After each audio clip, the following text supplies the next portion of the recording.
Addition पढ़े हैं, subtraction पढ़े हैं और मल्टीप्लिकेशन पढ़े हैं।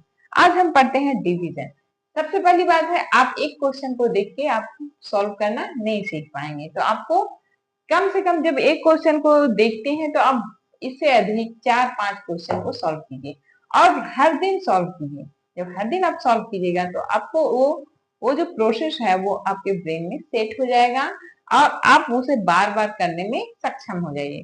तो चलिए आज हम देखते हैं कि डिवीजन कैसे करते हैं।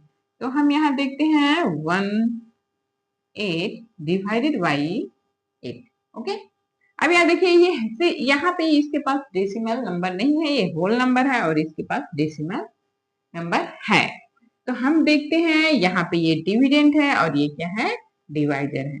तो हम इसे इस प्रकार लिखते हैं 1168 और ये हो गया 8। ओके, अब आप या तो 8 का टेबल यहाँ लिख लीजिए या 8 का टेबल हर बार प्लस करके बना लीजिए। प्लस करके बनाने से क्या होता है, आपके वो दिमाग में याद हो जाएगा। कभी कभी टेबल भूल भी जाते हैं, तो आप अगर प्लस करके बनाइएगा तो ज्यादा बेहतर है। डिवीजन करते समय सबसे पहले हमें क्या देखना है, डिवाइजर और डिविडेंड का फर्स्ट डिजिट। डिवाइजर में 8 है और डिविडेंड का फर्स्ट डिजिट है 1।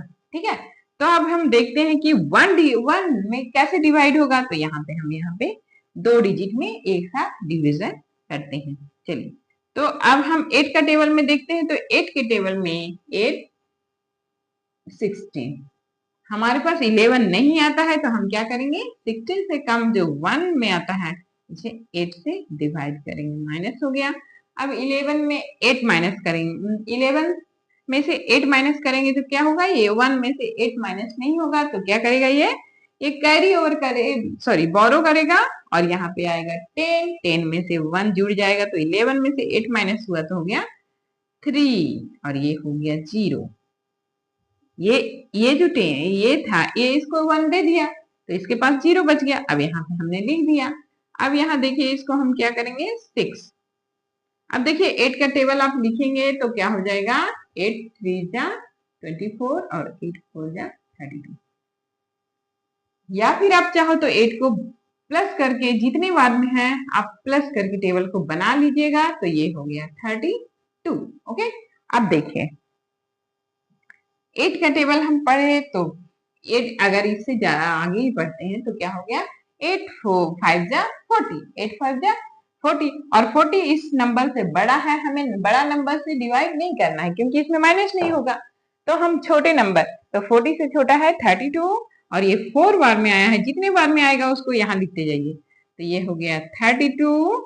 ओके, ठीक है। अब यहाँ देखिए माइनस कर देते हैं तो ये हो गया 6 में से 2 माइनस हुआ तो यहाँ हो गया 4 और 3 में 3 माइनस हुआ 0। ओके, अब यहाँ देखिए ये डेसिमल है। अब क्या है, ये डेसिमल के बाद एक नंबर है वो है 8। अब यहाँ देखिए ये होल नंबर में हमने अभी तक डिवाइड किया था, तो जब होल नंबर में हमने जिसको डिवाइड किया तो इसे तो हम होल नंबर में रख देंगे।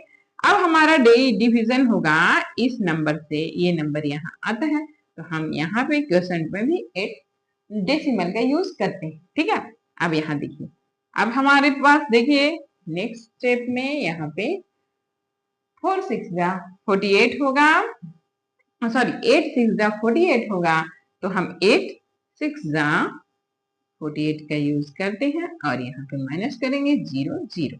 इस प्रकार डिवीजन को इस प्रकार कंप्लीट कर लेते हैं। ठीक है, अब आप देखिए इस प्रकार आप देखिए, सबसे पहले एक और बात ध्यान देना क्या है, जो हमारा प्लस होता है, हम जो प्लस करते हैं, हम जो मल्टीप्लाई करते हैं और जो माइनस करते हैं, वो प्रोसेस कहाँ से शुरू होता है, 1 से शुरू करते हैं। 1 डिजिट है, मान लो कि यहाँ पे तो हम यहाँ से किसी भी चीज को यहाँ से मल्टीप्लाई करना चाहते हैं, यहाँ से प्लस करना शुरू करते हैं, यहाँ से माइनस, 1 डिजिट से शुरू करते हैं।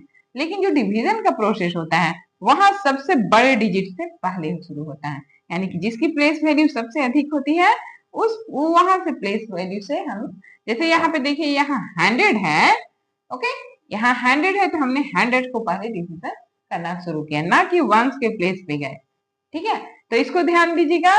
अब चलिए एक और चीज देखते हैं कि हम अगर किसी नंबर में 10 जैसे डेसिमल भी तो होता है 10 ही वैल्यू ना, तो मान लीजिए कि हम यहाँ लिखे 23.5 मल्टीप्लाई बाई 10। ओके, 23.5 में हम जब मल्टीप्लाई करेंगे 10 से तो क्या होगा?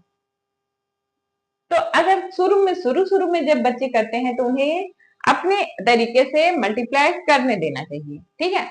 उन्हें अभी मत बताया जाए वो कि इस डेसिमल को 10 से मल्टीप्लाई करेंगे तो वो किस साइड में जाएगा। आप उन्हें मल्टीप्लाई करने दीजिए, जीरो से जब मल्टीप्लाई करेंगे तो क्या आएगा, यहाँ जीरो से करेंगे तो जीरो जीरो जीरो, जब जीरो से मल्टीप्लाई करते हैं तो जीरो ही होता है।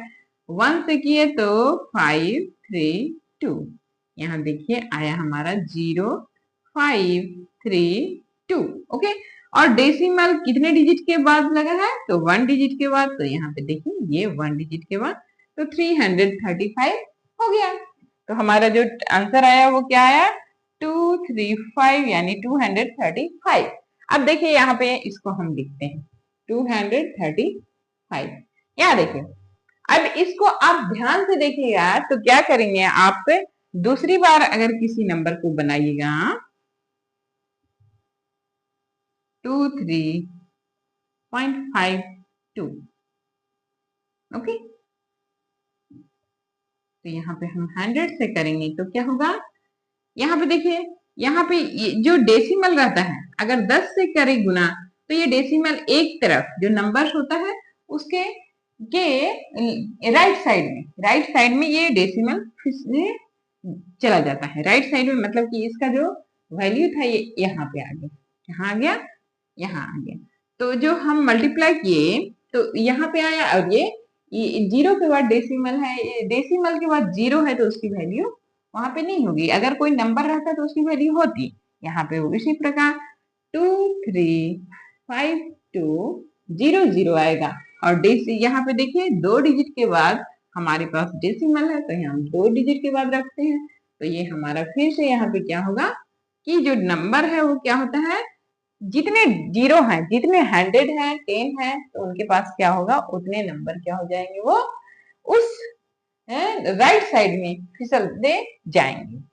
ठीक है, तो आप इसको समझिएगा। अगर आपको समझ में नहीं आता है तो आप सीधे मल्टीप्लाई कीजिएगा और उसके